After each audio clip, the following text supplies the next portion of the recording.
He shoved my head in the toilet and flushed. The roar of the swirling water was almost drowned out by his savage laughter and the jeers of the crowd. Filthy water flooded my nose, my mouth. That disgusting, soul-crushing humiliation seared itself into my mind like a permanent scar. And he wasn't done. He dragged me out, then dumped an entire bottle of thick, syrupy ketchup all over my stack of textbooks. Books still fragrant with the smell of new paper, the most valuable things I owned. He laughed, the smirk of a predator toying with its helpless prey, as if it were the most normal, most natural thing in the world. Every day at school was a living nightmare for me. Not because of the killer math tests or the never-ending essays, but because I, Caleb Morris, was the son of a janitor at the prestigious Parkfield Academy, a lavish oasis in Manhattan built exclusively for kids born with silver spoons in their mouths. Parkfield, hailed by the press as the city's top private academy, a launchpad for the future elite, was the place that taught me my first bitter lessons about injustice, the power of money, and, most terrifying of all, the complicit silence of the masses. But who would have ever guessed, just 1 year later, a cruel twist of fate would have me standing center stage in the Parkfield Auditorium, under the glaring spotlights, bearing the title of student body president. And right there, practically at my feet, amidst hundreds of curious and astonished eyes, stood Troy Whitman, the very same guy who'd once slammed my head against that filthy bathroom floor, now trembling, his voice cracking, begging for forgiveness. He whispered, his voice hoarse, beads of sweat dotting his forehead. "Please, Caleb, don't tell anyone about that. My father, he'll kill me." I looked down at him, a cold smile touching my lips. It wasn't a smile of gloating, but of someone who just crawled out of hell. "Too late, Troy. Justice might be slow, but it always arrives. Every nightmare has a beginning. Mine started on a bleak Monday morning, with my locker superglued shut, a thick, milky white layer sealing it tight. Inside were my books, my meager treasures. My only real hope in a school where every other student wore $1,000 designer uniforms and casually flashed smartphones pricier than my family's entire month's rent. I clawed desperately at the locker door, my fingers aching, cold sweat drenching my palms, while snickers, deliberately unsubtle, echoed behind me. They were like needles, pricking at my already fragile self-esteem. "Hey, Caleb, janitor boy, why don't you try scrubbing that off with your daddy's toilet brush?" That voice, so familiar I didn't even need to turn around to know it was Troy Whitman, son of the powerful, up-and-coming Senator Whitman. He stood there, arrogant in a brand-new Gucci leather jacket, a steaming latte from the pretentious cafe across the street, a place I wouldn't even dare dream of entering, clutched in his hand. His posse, a bunch of rich kids barely out of diapers, but whose eyes already held a chilling contempt, burst out laughing as if Troy had just delivered a comedic masterpiece. I said nothing. I was used to being the butt of the joke, used to being treated like invisible trash. My silence only seemed to amuse them more. I lived in a rundown, third-floor walk-up in a tenement building deep in East Harlem, a world away from the glitz and glamour of Manhattan. My father, Mr. Morris, was the head janitor at Parkfield Academy, the very school I was struggling to survive in. He worked from 5 a.m., before the city mist had even burned off, until 7 p.m., returning home with hands calloused raw from cleaning chemicals and his work shirt perpetually smelling of disinfectant. He was a man of few words, his smiles always tinged with exhaustion and a quiet sorrow. I knew, deep down, he felt guilty for letting me attend a placement only for the sons and daughters of privilege, a place where my otherness was so starkly, brutally exposed.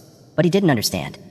I didn't want to leave Parkfield, not because I loved its phony, glittering facade, but because I needed to prove, to myself and to the world, that I, Caleb Morris, a janitor's son, deserved a place, deserved a voice. Every school day was a genuine battle for survival. Troy and his crew had an endless repertoire of malicious, cruel pranks that only escalated over time. From dumping ketchup and hot sauce into my backpack, turning my books and meager lunch into a disgusting, sticky mess, to hacking my social media accounts to post self-deprecating, vulgar statuses that made me want to disappear, culminating in one Friday afternoon when they cornered me behind the school, forcing me to kneel and eat a sandwich fished out of a garbage can. Right there in the main courtyard, in front of hundreds of curious, indifferent, and even amused onlookers. No one intervened. No one spoke up. Their silence was more terrifying than Troy's actions. The video clip of my humiliation spread like wildfire through the school's private group chat. Some laughed hysterically, dropping mocking emojis. Others watched in silence, then scrolled on. No one took my side.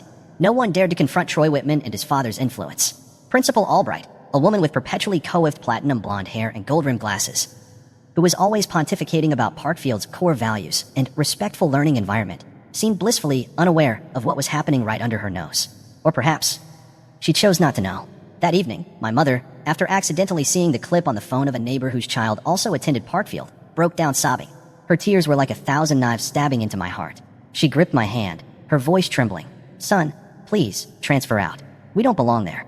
I can't bear to see you treated like this. Leave that hellhole." But I looked into her swollen eyes, saw the desperation in the gaze of the woman who had sacrificed her entire life for me, and I knew, if I gave up now, I would live my entire life under the shadow of fear, of cowardice. I would never be able to hold my head high. I began to change. A quiet, but fierce transformation. I no longer tried to avoid Troy or hide in the library's quiet corners. I no longer bowed my head when I crossed paths with him and his friends. Instead, I started documenting everything. Every derogatory remark, every act of bullying, every time they dragged me behind the school to teach me a lesson I'd never forget. I surreptitiously recorded them with my old, beat-up phone. Occasionally, if I got the chance, I'd shoot short video clips. I was building my arsenal of evidence in silence, with the caution of a tightrope walker. Each recording, each frame of film, was another brick in the fortress of my own justice. There was only one person in that vast, cold school who seemed to see the real me, not just the janitor's kid label, Miss Reese. She taught English literature, an unassuming teacher without much clout in the school, but her eyes always held a different kind of warmth and understanding. She often assigned essay topics that forced me to think deeply about society, about humanity. One Tuesday afternoon, after I'd submitted an essay titled Justice in an Unjust World, she asked me to stay after class. "Caleb," she said, her voice gentle, "your writing is very insightful. You have a very mature perspective on complex issues. I was wondering, have you ever thought about running for student council?" I burst out laughing, a bitter, cynical laugh, as if it were the most ludicrous joke I'd ever heard. "Miss Reese, are you kidding me? Parkfield Student Council? They wouldn't even want to sit at the same lunch table as me, let alone vote for me." She looked me straight in the eye, her gaze unwavering. "But if you don't stand up for yourself, for others like you, who will? Silence only breeds more injustice, Caleb." Miss Reese's words were like a tiny spark, but potent enough to ignite the dying embers of hope and self-respect that had grown cold within me for so long. It stirred something powerful inside. I decided to apply for a position on the student council and then to run for president. It was an incredibly tough contest, usually reserved for the faces of the school, wealthy students with outstanding achievements, extensive connections, or simply good looks and glib tongues. I knew I didn't have the money for flashy campaigns, nor the power to sway opinions, but I had the truth, a raw, painful truth. My campaign speech wasn't flowery, devoid of the usual empty promises about changing the world. I just stood there, on a small platform in the cafeteria during lunch break, and told my story. I projected onto the large screen behind me the videos, the images I had secretly collected, me with food dumped on my head, being verbally abused, being ignored by those in charge. My old, ridiculed phone had now become my most potent weapon. I spoke about silence, the silence that had turned me into a plaything, a victim, for an entire year. I looked directly into the camera live streaming the speech to the entire school and said, my voice trembling but firm with resolve, "If you see injustice happening right in front of you and still choose to look away, choose to stay silent out of fear, out of apathy, then remember, tomorrow, the victim could be you. Or your little brother, your little sister." The video of that speech, along with the accompanying evidence, spread through the Parkfield community faster than any rumor about celebrity couples or extravagant parties. Students who had once been silent, who had watched from afar, started sending me private messages. "I was bullied like you too. Thank you for daring to speak up. You're not alone, Caleb. We support you." Those messages were like tiny flames, warming my freezing heart. Troy Whitman, of course, wasn't about to sit back and watch me steal the spotlight. He and his cronies launched an even more insidious smear campaign. He started a rumor that I had stolen money from the cafeteria fund to pay my tuition. One day, the entire student body and faculty received an anonymous email attaching a blurry, low-quality clip from the cafeteria security camera, showing a figure in a gray hoodie, vaguely resembling me, lurking near the cash safe late at night. The rumor spread like wildfire. And this time, even some who had previously supported me began to waver. But then Miss Reese, with astonishing persistence, managed to persuade the security department to let her review the original, higher-resolution footage. And in that crystal-clear clip, the face of the intruder was revealed. It wasn't me. It was Troy Whitman himself. He was trying to stuff a few bills into the safe slot, clearly attempting to frame me. Miss Reese publicly played the original footage at a hastily convened all-school assembly. Troy was humiliatingly exposed in front of hundreds of eyes. The students' outrage against him reached a boiling point. Election day finally arrived. I stood on the grand stage of the auditorium, a venue usually reserved for classical concerts or speeches by renowned politicians. I looked down at the hundreds of eyes fixed on me. My heart hammered against my ribs, threatening to burst. Principal Albright, her expression unreadable, stepped up to the podium, holding the results. She cleared her throat. And the new student body president of Parkfield Academy for this term is Caleb Morris. A stunned, breathless silence swept through the auditorium for a few seconds. Then, abruptly, applause erupted, at first sparse, hesitant, then quickly spreading, swelling, transforming into a thunderous ovation. I couldn't believe my ears. I had one, the son of a janitor, once treated like dirt, had become the student leader of one of the most prestigious schools in the city. From that day on, I was no longer Caleb, the janitor's kid. I was Caleb Morris, the one who dared to stand up, the one who dared to give voice to the truth. I used my new position to advocate for real change. A more transparent and equitable scholarship policy for students from disadvantaged backgrounds. A demand that the school publicly disclose its disciplinary procedures for any act of bullying. With no exceptions, the establishment of an anonymous hotline for students to report negative incidents. The school administration, under pressure from public opinion and increasing media attention following my story, could no longer ignore these reasonable and forceful proposals. Even a few local newspapers began reporting on the small revolution at Parkfield. Troy's father, Senator Whitman, that powerful man with the perpetually insincere smile, quietly withdrew the large donations he had pledged for the school's new library. He didn't want his son's scandal to affect his upcoming campaign for the U.S. Senate. Parkfield's reputation took a slight hit, but the positive internal changes were far more significant. As for Troy, from a ringleader, a little king of the school, he became a faded shadow. His former best friends, those who had once cheered him on, now turned their backs, avoiding him like the plague. I once saw him sitting alone in a secluded corner of the schoolyard, his eyes empty. Lifeless. The arrogance of old was gone, replaced by a dejected, pitiful demeanor. One day, a few weeks after I took office, I walked into the boys' restroom on the second floor, the very place that had been the arena for my torment, where my head had been shoved into a toilet, and I saw Troy standing there, staring at his reflection in the mirror. He turned when he heard my footsteps, and for the first time in his life, his eyes met mine without arrogance, defiance, or contempt. There was only exhaustion and something akin to fear. I'm sorry, he mumbled, his voice hoarse, his head slightly bowed. I know. I was so wrong. Please. Caleb, don't tell anyone about what happened here that day. The toilet thing. My father will. He'll never forgive me. I looked at him, a complex emotion churning within me.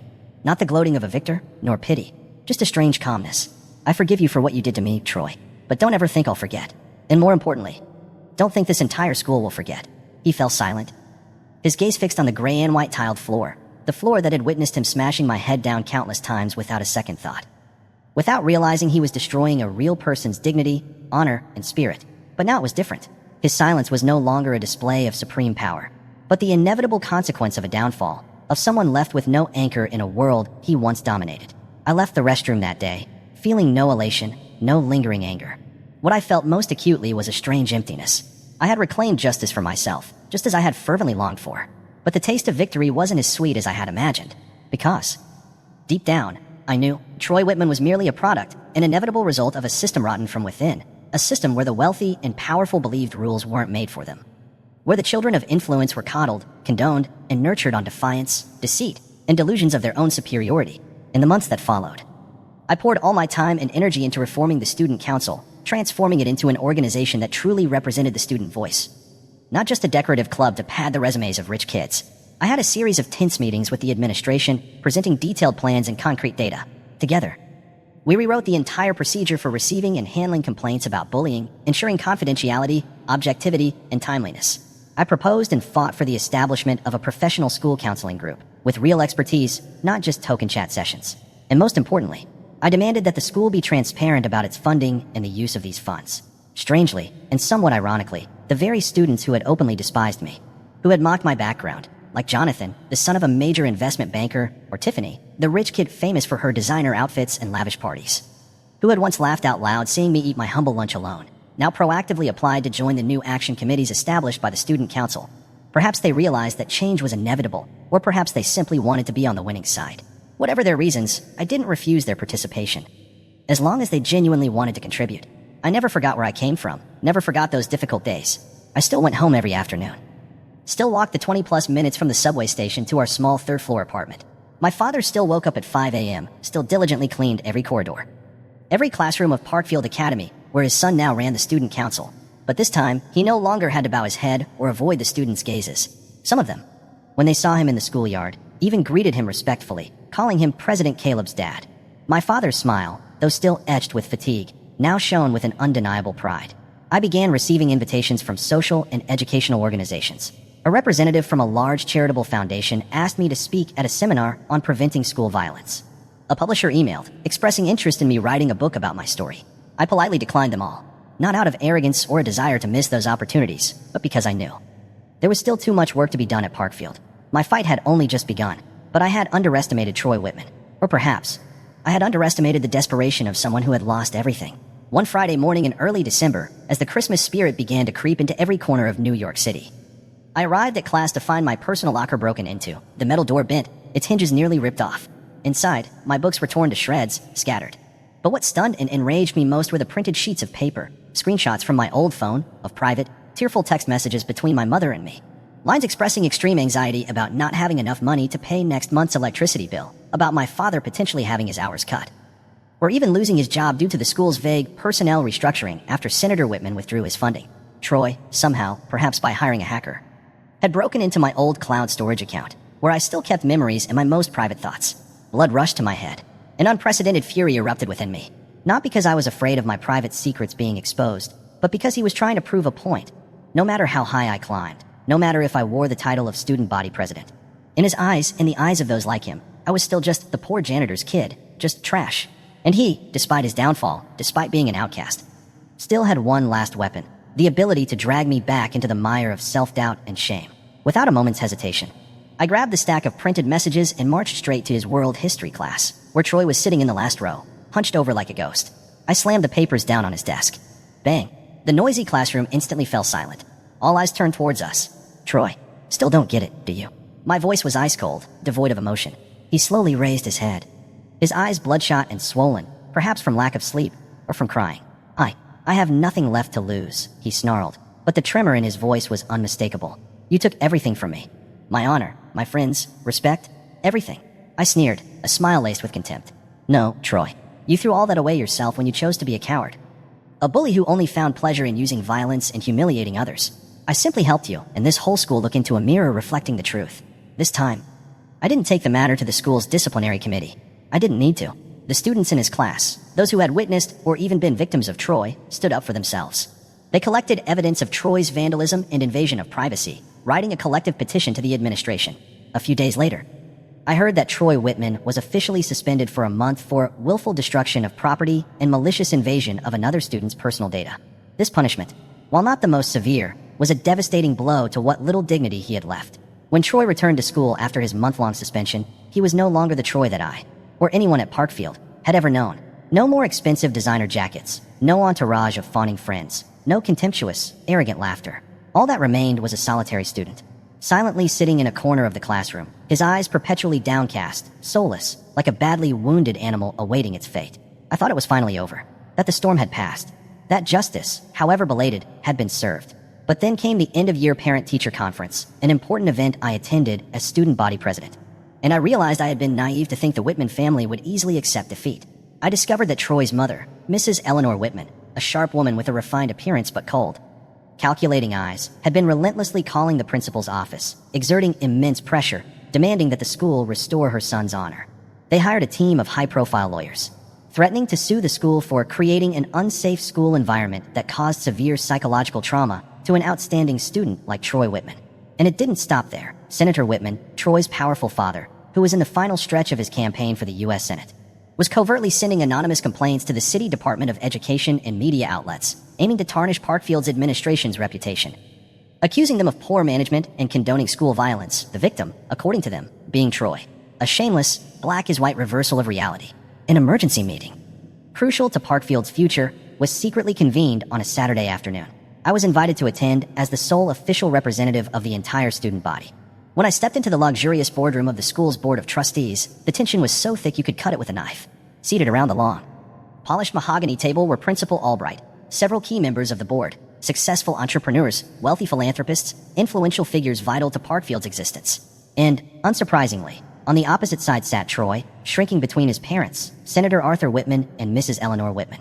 Senator Whitman, with the air of a seasoned politician, began in a tone dripping with power and feigned outrage. Ladies and gentlemen, my son, Troy, has endured irreparable psychological damage. He has been systematically emotionally abused, isolated, and publicly vilified on social media and throughout the school. And to this moment, I see no one in this administration or this so-called student council taking appropriate responsibility for what has happened to my son. I took a deep breath, trying to remain calm. I stood up, facing the powerful man who was attempting to distort the truth. Senator Whitman, what about what your son, Troy, did to me? The videos of me being tormented, the months of malicious pranks, the days I was treated like I didn't exist by him and his friends, humiliated just because I am the son of a janitor? Do those things count, sir? Mrs. Whitman, her pearl necklace gleaming, immediately interjected, her voice sharp as a razor. Those things you speak of, Caleb, are not officially documented in any school records. They are merely one-sided accounts, with no credible evidence. And even if there were some minor squabbles between children, that doesn't give you the right to destroy my son's future and image, a student of great potential. I looked her straight in the eye, then slowly pulled out my old phone. I connected it to the large projector in the meeting room. One by one, short clips, images I had carefully preserved, appeared in sharp detail. The clip of Troy and his friends throwing my books to the floor, pouring soda on them. The clip of him and his cronies cornering me in the hallway, mocking my background. The clip of him laughing gleefully as I was forced to eat leftovers from a trash can. And finally, the clear footage from the cafeteria security camera, showing Troy himself surreptitiously planting money in the safe to frame me. The room fell dead silent. Only the heavy breathing of a few could be heard. This time, Senator Whitman's and his wife's faces were frozen, ashen. No amount of spin could excuse those actions now. The board members exchanged glances, subtle headshakes. A few weeks after that fateful meeting, Parkfield Academy officially issued a new, much more detailed and stringent code of ethics and conduct. Students who had directly participated in bullying or remained complicitly silent were publicly disciplined in various ways, from warnings and temporary suspensions to mandatory counseling sessions. Victims of school violence, those who had suffered in silence for years, were invited to the principal's office for the first time to share their stories, to be heard and respected. Troy Whitman quietly transferred to another private school in a distant state. His family also hastily sold their Manhattan mansion and left the city almost immediately in silence. Avoiding the media, Senator Whitman's U.S. Senate campaign ran into countless troubles and ultimately failed miserably after several reputable newspapers began digging deeper and uncovered a series of other scandals related to shady finances. Illegal influence peddling within the city's public education system. I felt no joy or satisfaction at their downfall. I just felt that justice, finally, had been restored, though the price was not small. A year later, as I was preparing to end my term as student body president and graduate from Parkfield, I received an acceptance letter from the prestigious Columbia University, along with a full scholarship for their law program.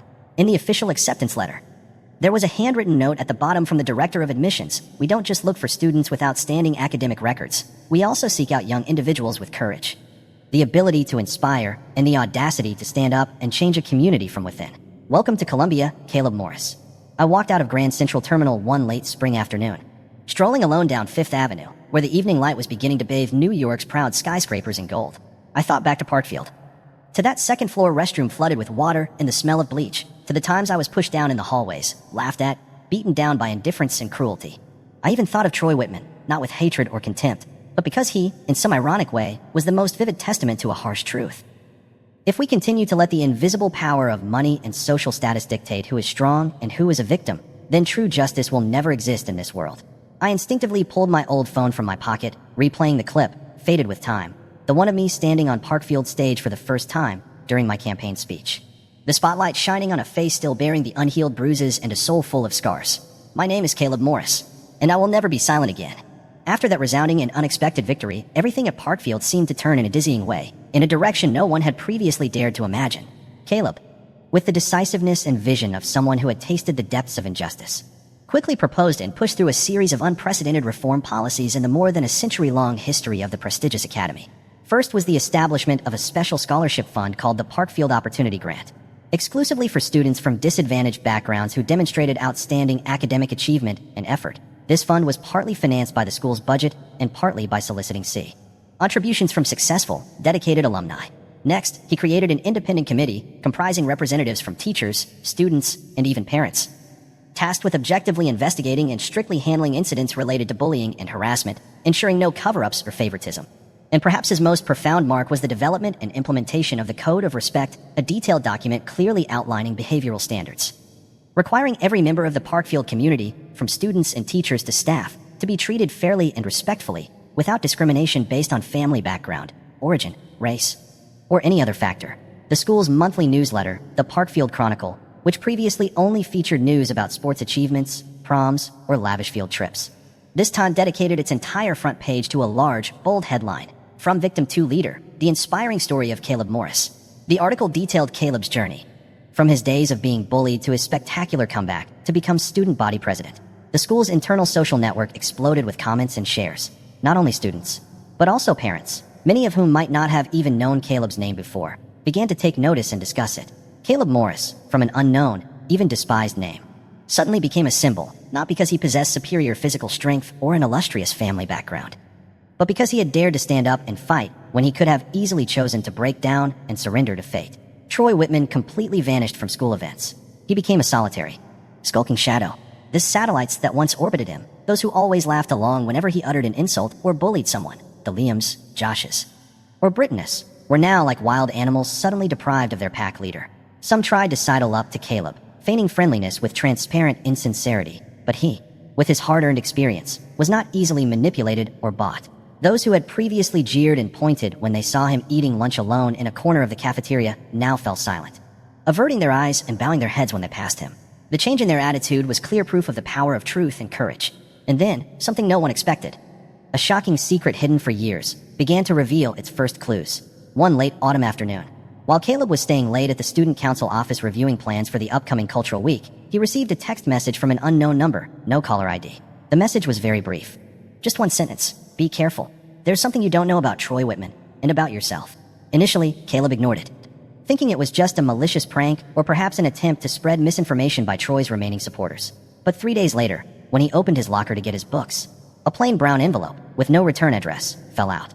Inside was a copy of a Parkfield Academy admission file, Caleb Morris's own file. On the first page, a line written in red ink was carefully circled, file adjusted per special external request. Under no circumstances should the student or his parents be informed of this adjustment. Caleb's heart began to pound. Adjustment? External request? What the hell was going on? On the outside of the envelope, a scribbled note in blue ballpoint pen read, "Ask your father about this." A wave of utter confusion washed over Caleb. That evening, after their usual simple but warm dinner, he sat across from his father in their small, cramped living room, his hand trembling as he held the student file. The air in the room grew heavy. "Dad, is this real?" "My file was adjusted." Caleb's voice was soft, laced with a vague dread. "Mr. Morris." His father, the man with a careworn face and shoulders stooped by life's burdens, stared intently at the paper in Caleb's hand. A heavy sigh escaped his chest, as if he had been waiting for this moment for a very, very long time. I wasn't going to tell you, but perhaps, now, you're old enough, strong enough, to have the right to know the truth." And then he began to tell a story he had buried deep in his heart for many years. That, back when Caleb was in 8th grade and applied to Parkfield Academy, his academic record, despite his best efforts, wasn't quite up to the stringent admission standards of the prestigious school. His grades in a few subjects weren't truly outstanding, and more importantly, his family couldn't afford the exorbitant tuition.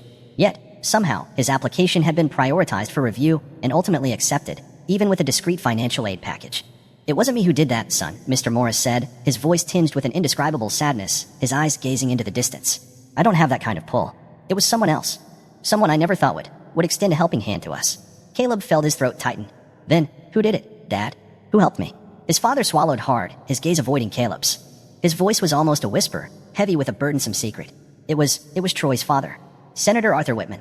Time seemed to stop in the small room. Caleb was stunned. His ears were ringing. Senator Whitman? That powerful man, the father of the one who had tormented him, who had turned his school days into hell, was the one who had opened the gates of Parkfield Academy for him. Why? Why would he do that? Why help him so secretly? Only for his own son to then try to destroy him day by day, hour by hour? The question swirled in Caleb's mind, making it impossible for him to comprehend. He came to see me one late evening, right after you got your acceptance letter. His father continued, his voice trembling. He said he wanted to repay an old debt that could never be fully repaid. He said he used to have very deep feelings for your mother, back when they were in college. And when your mother died young from that damn cancer, he said this was the only thing, the last thing he could do to make amends, to console your mother's soul in heaven. Caleb felt as if he had just been dropped into a bottomless abyss. He stumbled back a step, his whole body shaking, unable to believe what he had just heard. His mother, the gentle mother he only remembered through faded old photographs, and Troy Whitman's father. And then, a terrible thought, an overwhelming fear, flashed through his mind like lightning. "Dad," he asked, his voice almost gone, despair engulfing him. Am I his biological son, Dad?" The room was deathly silent. Only the steady ticking of the old clock on the wall could be heard. The dim yellow light from the ceiling bulb cast shadows on his father's tear-streaked face, the man who had toiled to raise him all these years, who had scrubbed the school's filthy floors so he could eat and study, who had folded his shirts every morning, who had held him close whenever he was bullied, whenever he was hurt. "Mr. Morris just slowly shook his head, tears streaming down his weathered cheeks. "No, son, you're not. You are my son, my only pride. But he..." "Senator Whitman, he always thought you were his biological son." Caleb shot up, his head spinning, everything around him seeming to tilt. Everything, all the pain, all the torment, all the cruel bullying, every time Troy and his gang had treated him like trash, all of it stemmed from a bitter, shocking truth, a devastating secret that had never been revealed. Unrequited love, and perhaps belated regret, from a father who never officially acknowledged him as his son, yet secretly brought him into the very place where his legitimate son considered it his exclusive playground. a place to assert his superiority. And all his efforts, everything he had fought for, now seemed to be crumbling before a truth too cruel to bear. The next morning, Caleb went to school. But his eyes no longer held the determined, fiery gaze of an unyielding fighter for justice. Instead, they were the eyes of someone facing a terrible secret that could change his entire life. Upending every value he had ever believed in, he knew he had to confront Troy. There was no other way out of this mess. The boys' restroom on the 3rd floor, that smelly, damp place where Troy had once shoved his head into the toilet amid savage laughter, was now, ironically, the place where fate brought them together again, under completely different circumstances. Troy seemed to be waiting there. When Caleb walked in, Troy said nothing. He just silently held out a small, black, old USB drive. This is all the security footage from last year. "And this year too?" Troy said, his voice hoarse, lifeless. "My father, he secretly had more private cameras installed throughout the school, not just in public areas, to monitor me. He was always afraid I'd do something stupid, something to ruin the family's reputation and his political career." Caleb hesitantly took the USB drive from Troy.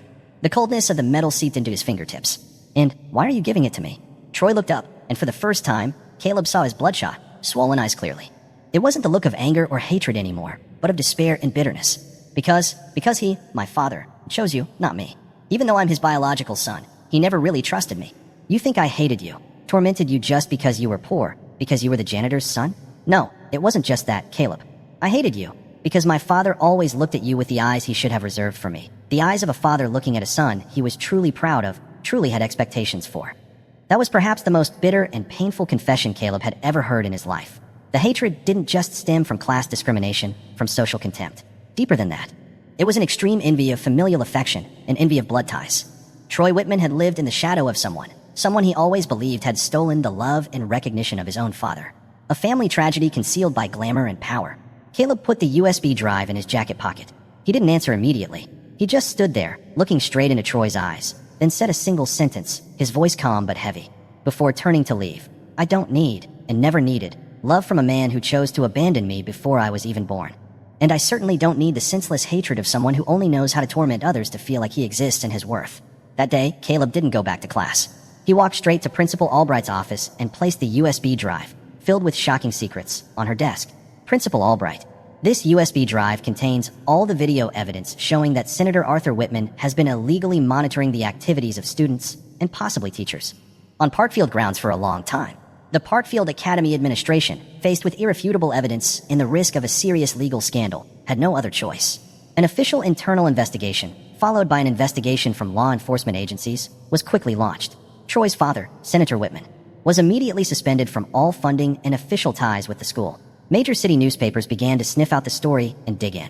And then, not long after, the truth about his complex past relationship with Caleb's mother, along with suspicions of abuse of power to interfere with admissions records, began to leak and spread like wildfire through the media. A massive political and social scandal erupted. Powerful senator had secret child with former lover and quietly placed boy in elite school to atone? Tabloids and even mainstream newspapers screamed shocking headlines. Senator Whitman's meteoric political career suddenly vanished into thin air. Troy Whitman, unable to bear the blow and public pressure, was hastily transferred by his family to a distant, unknown school. Not long after, Senator Whitman had to swallow his pride and resign from all his congressional positions, ending his ambitious political career in disgrace and humiliation. But Caleb, standing in the eye of the storm, he felt no sense of victory or satisfaction. Only a bone-deep weariness and an unnameable sorrow. He returned to the Parkfield schoolyard, where the innocent laughter of a new generation of students was gradually replacing the jeers and taunts of years past. He looked up at the old brick wall in the back corner of the yard, where he had once been forced to bow his head and pick up scattered pieces of bread, then slowly closed his eyes. Everything was truly different now. But was the price of this change too high? And then, a week after everything seemed to have settled down, Caleb received one last anonymous email, sent from a temporary, untraceable email address. The email contained only a few short lines. "They were wrong to think you were just a faint shadow, easily trampled. Now, you have become a brilliant light yourself. But never forget one thing, Caleb Morris, the stronger the light, the deeper and longer the shadow it casts." He didn't know who sent the email. It could have been Troy, from some distant place. It could have been someone else, an outsider who had silently watched the whole story unfold. But Caleb deeply understood the meaning of those words. In the arduous journey to find justice and truth, sometimes we are forced to confront painful secrets, harsh realities that should never have been unearthed. And then, true strength isn't always about speaking out loud, but sometimes it's about knowing when to choose silence, to protect things more precious than the naked truth. Caleb Morris's story at Parkfield Academy was not just a journey to reclaim justice or a personal vendetta. It was a stark and profound reminder to all of us that the complicit silence of onlookers can kill trust, destroy young souls. But the extraordinary courage of even one person daring to stand up can ignite hope and change an entire generation, an entire system. Will you choose to keep watching in silence? Or will you be the next one to dare to speak your truth?